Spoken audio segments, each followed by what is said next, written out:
The postgraduate course in manipulative therapy was started in 1991, and it came about because there was a desire that people wanted to have a fuller course than just the one we had part-time. That's the manipulative therapy, I've even forgotten the name of that, but which we had from 1966 onwards, whenever that started. That continues, but this was giving them further to extend their knowledge and also to do research. They got into research, and so they started off having 15 students taken into the course, 3 of them from overseas. Why 15, I don't know, because trying to work 15, there was always an odd man out when you needed a partner to work on, but that's the way it was. But it was good to have the introduction of overseas students, with people from Germany and from Switzerland and a lot from China and different places, so that was really good.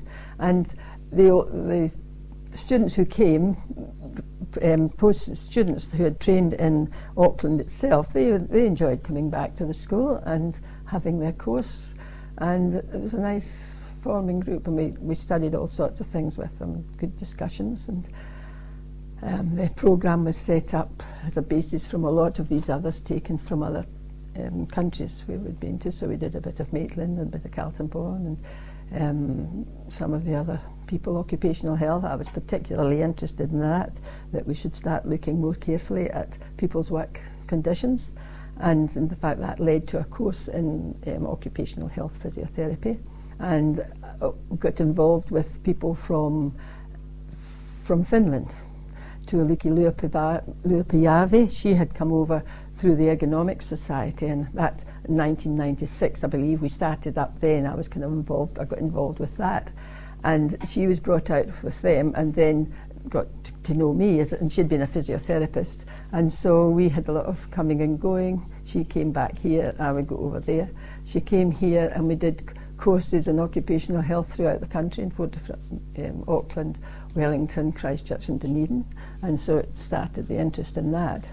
And the young people who took the course were very, very sincere and very keen to work well, they learned the techniques. There was all sorts of people that they took it very seriously, but yet enjoyed the social part. Yeah, it was a nice time for me looking after them. I started to miss, I didn't see the undergraduates very much, but I did miss them too, but the senior students were really great to work with, because they started to know about their work. I was really interested in. At last I was doing occupational health. I really wanted to do it earlier on, and I felt there was a lot of important things to know about their working conditions, as well as the treatments that you would use. More time was spent in that. They went and worked, a lot of them, they went all overseas after that. They could get jobs anywhere because they'd done that course. New Zealand physiotherapists were well respected because they had been doing the shorter courses, and one of them went to work in Harley Street, got her own practice set up, and wherever they went they did well. And of course I would sometimes go overseas and they'd invite me to take a course, so I had trips organised around the world.